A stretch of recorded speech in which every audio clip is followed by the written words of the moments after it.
ewan ko na lang kung hindi ka pa lumaki niyan, ha? Yan. Aling Esther! Dadamihin kita. Aling Esther! Aling Esther! Ano ba? Ano ba kailangan mo? Anong ginagawa mo dito, Neneng? Sisingilin ko po sana kayo dun sa inabono ni Lola Gracia. Anong inabono?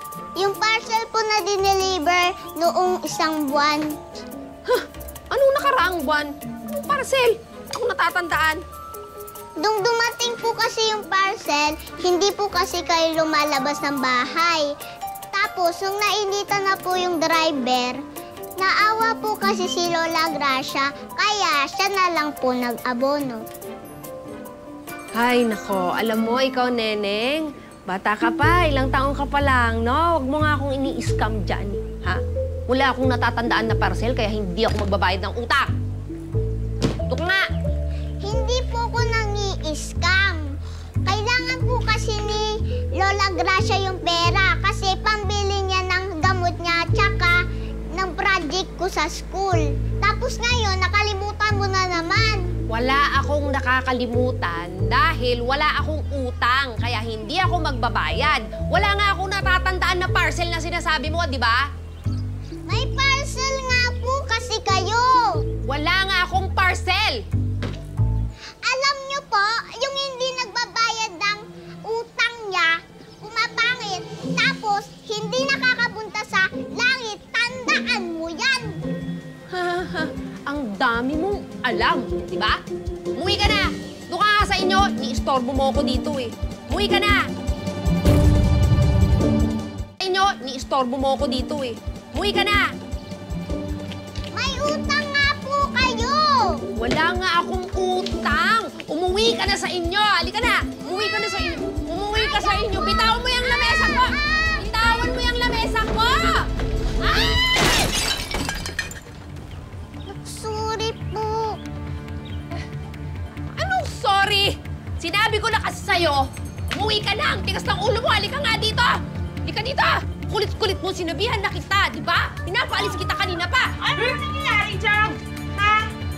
Eh kasi naman, itong batang to, kanina ko pa pinapaalis at sinabi ko sa kanya hindi na ako magbabayad ng utang ko dahil wala naman ako natatandaan na utang tapos sinabog lahat ng alaman ko, oh. Ay, oo nga naman. Bakit mo ginawa yon?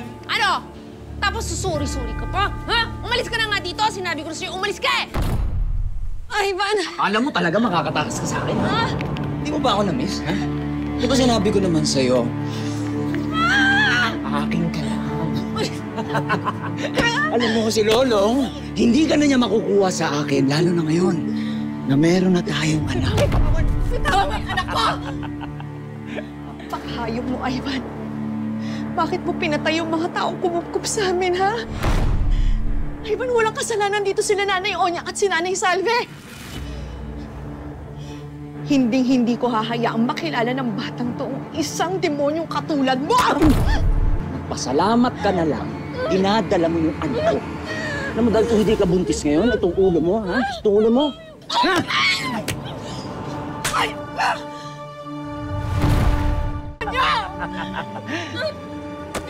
Alam mo ikaw, Elsie, dapat nga magpasalamat ka sa akin, binuntis kita. Magpasalamat ka na ako ang tatay ng dinadala mo. Alam mo, oy, kaya sumasakit yan.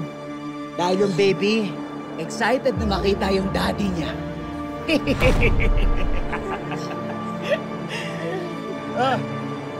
Mukhang mga anak na to dito, ah. Dali niyo nga to kay Mami. Mas alam niya yung gagawin niya. Labas na, baby!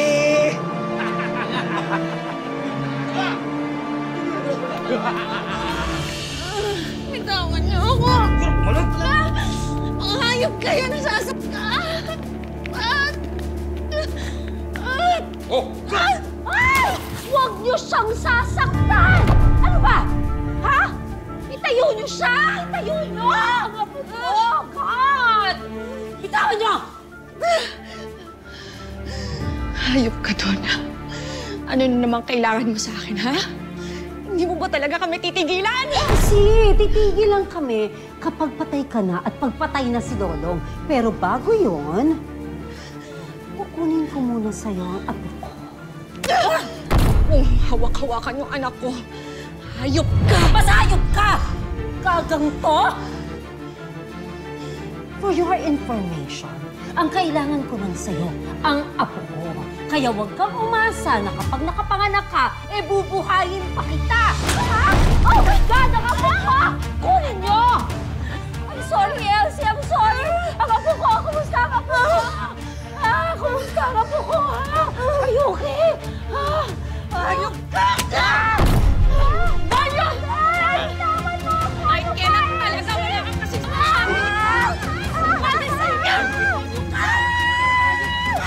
Dapat kasi ka! Walang yawa! Oh my God! Huwag niyo siya sasaktan ang apo ko! Bumalik! Ang apo ko! Apo ko!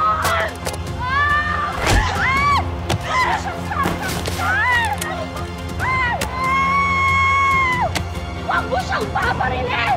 Nasa loob pa ng tiyan niya ang apo ko! Apo ka! Pagunin niyo!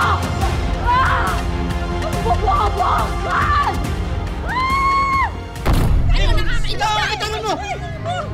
Kamusta po ko? Kamusta ka na? Nasaktan ka ba?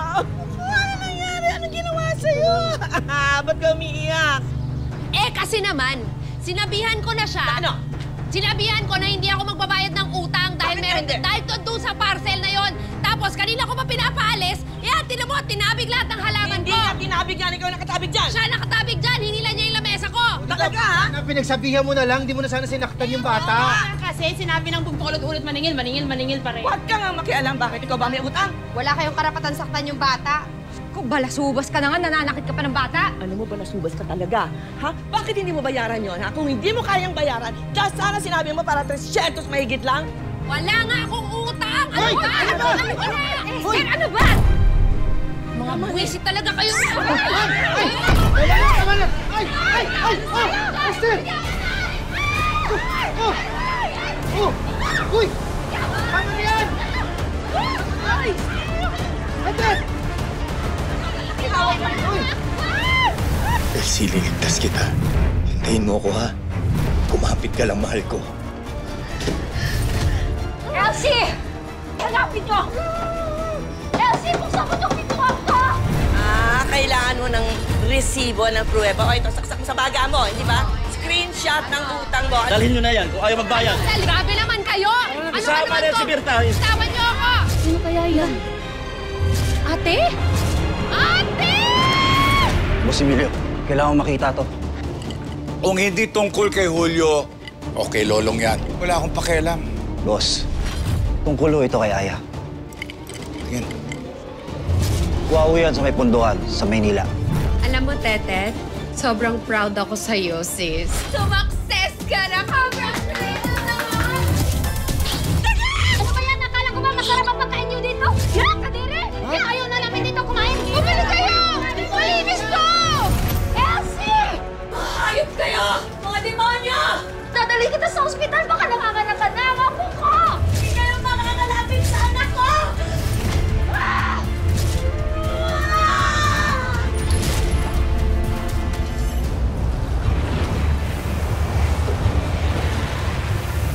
Mas malaki na rin ang premyong naghihintay sa inyo. Mag-selfie habang nanonood ng Nono gabi-gabi.